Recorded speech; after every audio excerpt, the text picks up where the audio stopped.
राधे राधे भक्तों। शनि की साढ़े साती और ढैया के दौरान शनिवार को व्रत रखने के साथ साथ शनिवार व्रत कथा का पढ़ना और सुनना विशेष रूप से लाभकारी होता है।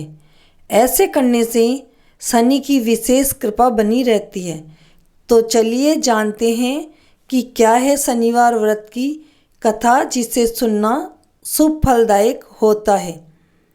एक बार की बात है कि सभी 9 ग्रह यथा सूर्य, चंद्र, मंगल, बुध, बृहस्पति, शुक्र, शनि, राहु और केतु में विवाद छिड़ गया कि सबसे बड़ा कौन है।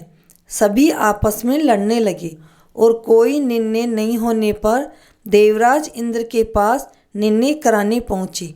इंद्रदेव घबरा गए और उन्होंने निर्णय करने में अपनी असमर्थता जताई, परंतु उन्होंने कहा कि इस समय पृथ्वी पर राजा विक्रमादित्य हैं जो कि अति न्यायप्रिय हैं, वे ही इसका निर्णय कर सकते हैं।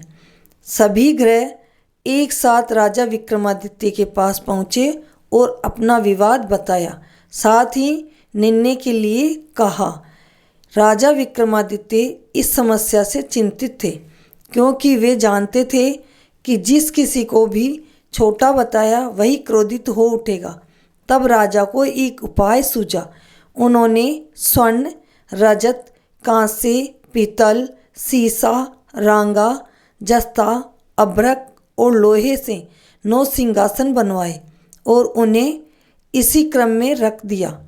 फिर उन सबसे निवेदन किया कि आप सभी अपने अपने सिंहासन पर स्थान ग्रहण करें। जो भी अंतिम सिंहासन पर बैठेगा वही सबसे छोटा होगा। इसके अनुसार लोहा का सिंहासन सबसे बाद में होने के कारण शनिदेव सबसे बाद में बैठे तो वही सबसे छोटे कहलाए। शनिदेव को लगा कि राजा ने ऐसा जानबूझकर किया है और वह गुस्से में राजा से बोले, राजा तूने मुझे नहीं पहचाना। सूर्य एक राशि में 1 महीना, चंद्रमा 2.25 महीना 2 दिन और मंगल 1.5 महीना, बृहस्पति 13 महीने, वह बुध और शुक्र 1-1 महीने विचरण करते हैं, लेकिन मैं 2.5 से 7.5 साल तक रहता हूँ। बड़े बड़ों का मैंने विनाश किया है।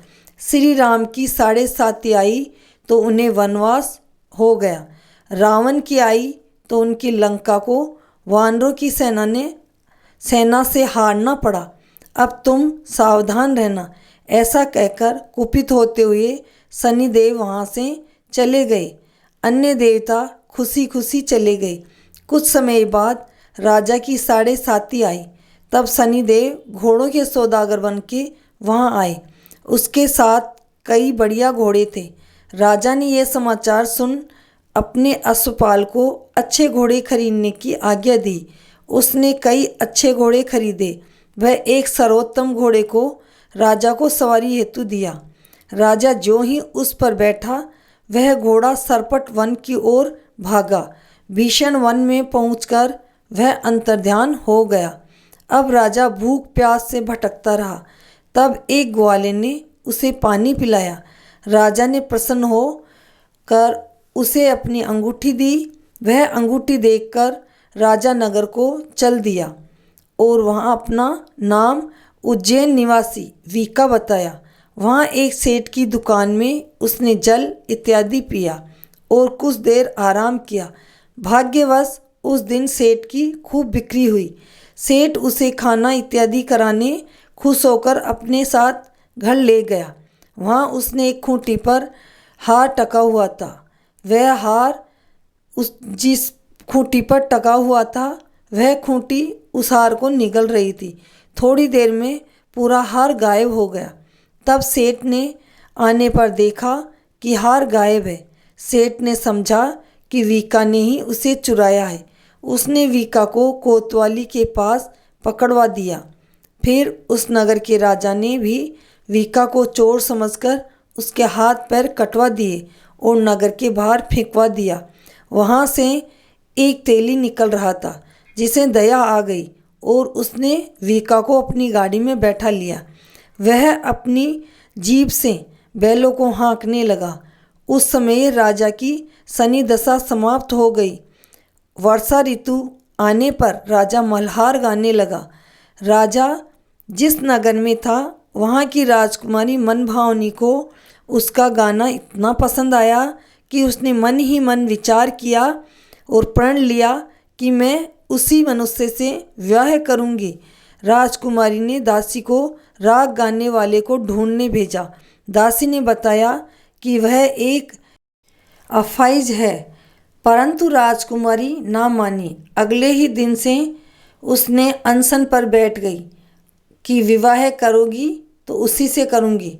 बहुत समझाने पर भी जब राजकुमारी नहीं मानी तो राजा ने उसे तेली को बुला भेजा और विवाह की तैयारी करने को कहा। फिर उसका विवाह राजकुमारी से हो गया। तब एक दिन सोते हुए स्वप्न में शनिदेव ने राजा से कहा, राजन, देखा तुमने मुझे छोटा बताकर कितना दुख झेला है। तब राजा ने उनसे क्षमा मांगी और प्रार्थना करते हुए कहा कि हे शनिदेव, जैसा दुख मुझे दिया है किसी और को ना दे। शनिदेव मान गए और कहा कि जो मेरी कथा और व्रत कहेगा उसे मेरी दशा में कोई दुख नहीं होगा। जो भी व्यक्ति रोज मेरा ध्यान करेगा और चींटियों को आटा डालेगा उसकी सभी मनोकामनाएं पूर्ण होगी। और शनिदेव ने राजा को हाथ पैर वापस कर दिए। प्रातः आँख खुलने पर राजकुमारी ने देखा तो वह आश्चर्यचकित हुई। वीका ने उसे बताया कि वह उज्जैन का राजा विक्रमादित्य हैं। सभी अत्यंत प्रसन्न हुए। सेठ ने जब सुना तो वह राजा के पैरों पर गिरकर क्षमा मांगने लगा। राजा ने कहा कि वह तो शनिदेव का क्रोध था, इसमें किसी का कोई दोष नहीं है। सेठ ने फिर भी निवेदन किया कि मुझे शांति तभी मिलेगी जब आप मेरे घर चलकर भोजन करोगे। सेठ ने अपने घर नाना प्रकार के व्यंजनों से राजा का सत्कार किया। साथ ही सबने देखा कि खूंटी हार निगल गई थी, वही अब उसे उगल रही थी। सेठ ने अनेक मोहरे देकर राजा का धन्यवाद किया। सेठ ने राजा से अपनी कन्या श्री कंवरी से विवाह करने का निवेदन किया। राजा ने सहर्ष स्वीकार कर लिया।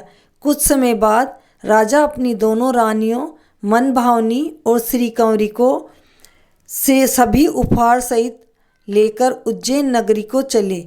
वहाँ राजा के राज्यवासियों ने सीमा पर खूब आदर सत्कार किया। सारे नगर में दीपमाला बनाई गई। राजा ने घोषणा की कि मैंने शनिदेव को सबसे छोटा बताया था, जबकि असल में वही सर्वोपरि है। तब से सारे राज्य में शनिदेव की पूजा और कथा का नियमित होने लगी।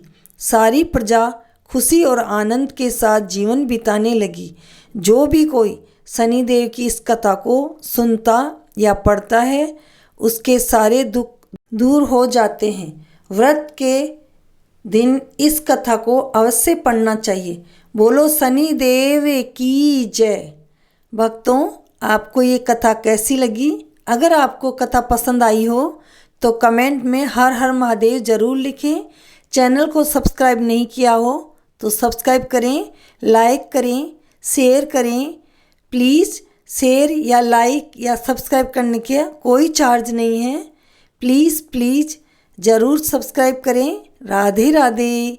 जय श्री कृष्णा।